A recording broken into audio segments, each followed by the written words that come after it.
dari kelompok 5 akan mempresentasikan hasil kerja kelompok kami yang berjudul Instruktur Ilmu Antropologi yang beranggotakan saya sendiri Pratu Asri, saya Martinaria, saya Lilis Maulinda. Baiklah, sekian dari perkenalan kami. Sebelumnya saya berterima kasih kepada dosen pengampu yaitu Pak Ahmad Jamalon yang telah mempercayai kami untuk mempresentasikan materi ini. Sebelumnya saya akan membacakan poin-poin dalam presentasi.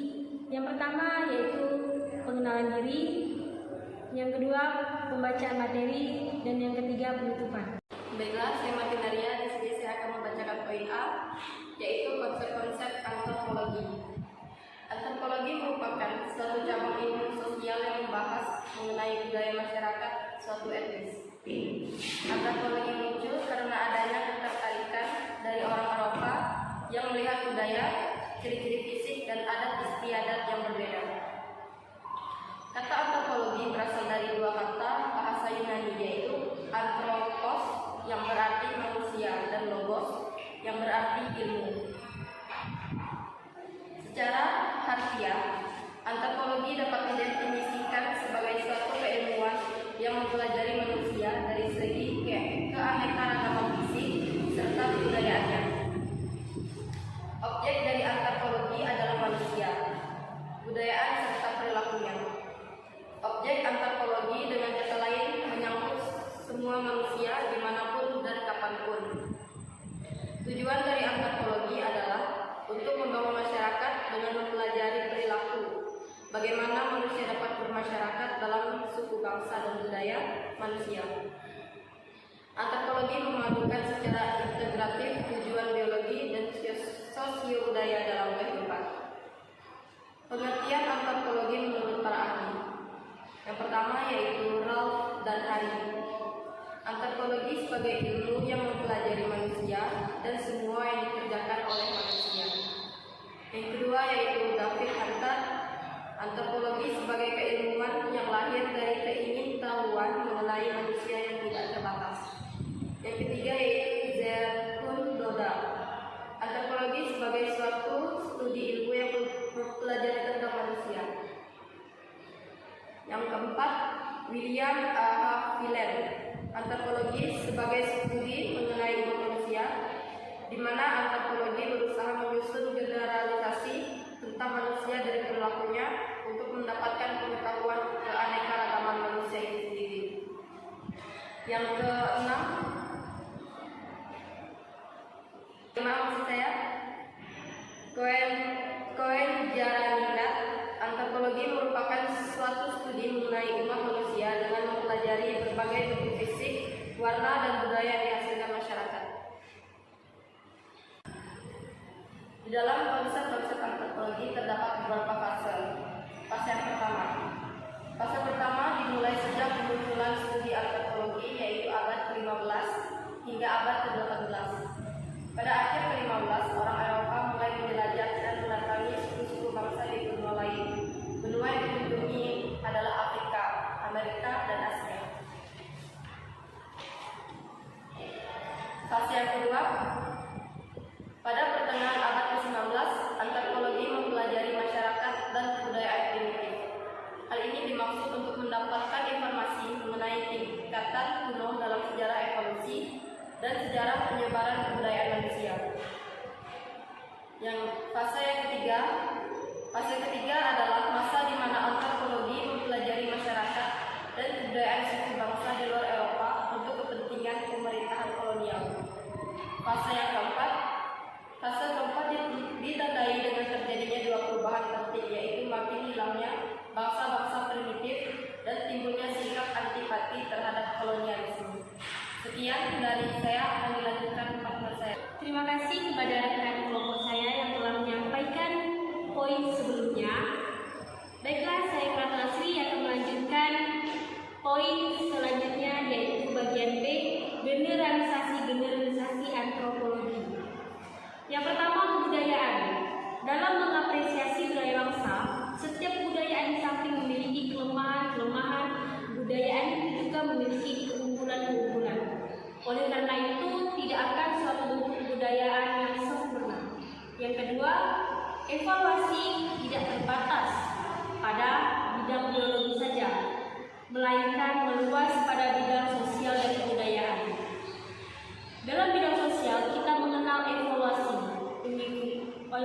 universal dari Herbert Spencer. Dalam bidang keluarga dikenal evaluasi keluarga G.G. Buckhoven. Dalam bidang agama dan kepercayaan dikenal evolusi animisme, religi dan magic dari Eben Taylor dan G.D. Fraser. Dalam bidang kebudayaan dikenal evolusi kebudayaan dari E.B. Taylor dan E.H. Morgan, serta dalam sosiokultural dikenal evolusi sosial kultural dari Suslin dan Harris. Yang ketiga, kultur area. Pertumbuhan kebudayaan menyebabkan timbulnya unsur-unsur baru yang akan mendesak unsur-unsur budaya lama ke arah pinggir sekeliling daerah pusat pertumbuhan budaya itu.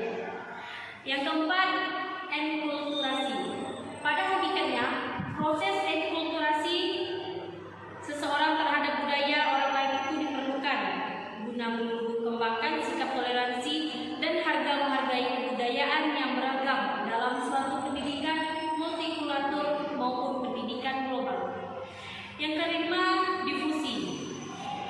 Bisa saja orang beranggapan bahwa dengan meluasnya unsur-unsur budaya mengalih Mesir kuno yang berada di kawasan Afrika, Lebanon Tengah, Mesopotamia, India, Indonesia, Polinesia, sampai ke Amerika. Yang keenam, akulturasi. Dalam proses akulturasi biasanya budaya cover atau lahirnya jauh lebih mudah berkembang dibanding cover atau tersembunyinya Linton. Yang ketujuh, etnosentrisme. Pada setiap bangsa pada hakikatnya memiliki etnosentrisme atau penilaian baik terhadap sikap-sikap dan pola kebudayaan kelompok sendiri. Hanya intensitasnya lah yang berbeda-beda. Ada yang hanya sedikit dan ada pula yang hanya sangat etnosentris.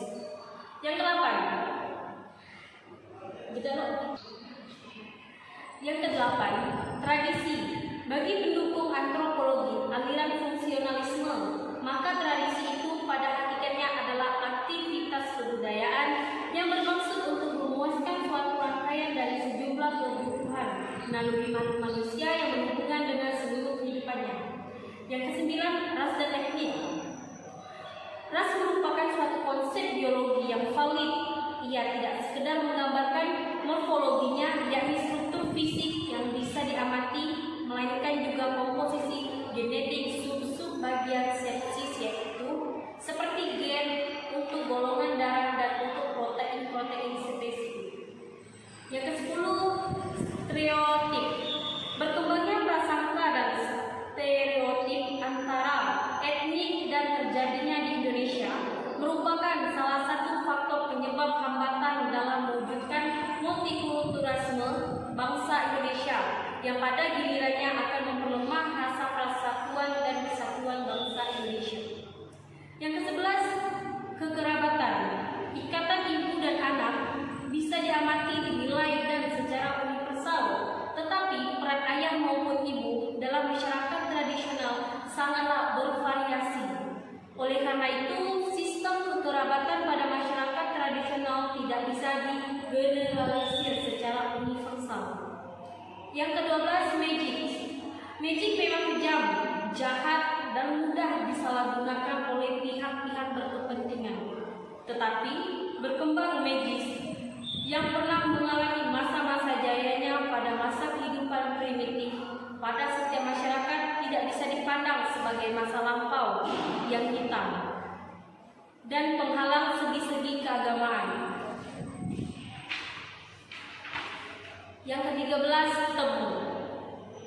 Pada setiap tatanan masyarakat tradisional, tabu selalu ada. Dalam pandangan kaum fungsionalis, tabu juga memiliki nilai-nilai kegunaan yang perlu dijaga oleh masyarakat dalam upaya pemenuhan kebutuhan hidup. Yang ke-14, perkawinan. Pada semua masyarakat masyarakat untuk mengatur semua pemilihan pasangan dan perkawinan memiliki norma atau peraturan yang begitu kompleks. Upacara perkawinan merupakan suatu ritual perpindahan bagi setiap pasangan. Seseorang pemuda dan pemudi dewasa secara ritual memasuki kedudukan kedewasaan dengan hak-hak dan kewajiban baru. Baik, sekian dari materi yang saya sampaikan. Untuk materi selanjutnya saya serahkan kepada rekan kelompok saya. Baiklah, terima kasih kepada rekan kelompok saya yang telah menyampaikan materi sebelumnya. Di sini perkenalkan saya Lilis Maulinda akan menyampaikan materi selanjutnya, yaitu poin C, yaitu teori-teori antropologi. Yang pertama yaitu teori evolusionisme deterministik. Teori ini dapat dikatakan sebagai teori tertua di deretan teori antropologi. Teori ini dikembangkan oleh Lewis Henry Morgan dan Edward Burnett Taylor. Teori ini muncul dari anggapan adanya hukum universal yang mengendalikan perkembangan semua kebudayaan manusia. Berdasarkan teori ini, setiap kebudayaan mengalami fase-fase atau evolusi. Lewis Henry Morgan tahun 1818 sampai 1881 menggambarkan proses evolusi masyarakat dan kebudayaan dengan 8 tahap evolusi universal yang dituangkan dalam karyanya dengan judul Ancient Society. 8 tingkat evolusi tersebut adalah zaman liar, zaman liar madya, zaman liar muda, zaman berber tua, zaman berber madya, zaman berber muda, zaman peradaban purba, dan zaman peradaban masa kini. Yang kedua yaitu teori partikularisme. Teori ini muncul setelah berakhirnya masa teori evolusionisme. Pemikiran baru ini dipelopori oleh Frank Boas pada tahun 1858 sampai 1942 yang menentang teori evolusionisme. Teori ini disebut juga sebagai partikularisme historik. Boas tidak setuju dengan teori evolusi tentang adanya hukum universal yang menguasai kebudayaan. Boas berpendapat, meskipun hanya satu unsur, kebudayaan tetap harus dipelajari dalam konteks masyarakat di mana unsur tersebut berada. Teori ini berpendapat bahwa perkembangan tiap kebudayaan mempunyai kekhasan sendiri-sendiri dan tidak dapat digeneralisasikan ke dalam aturan atau hukum yang universal. Teori yang ketiga yaitu teori fungsionalisme.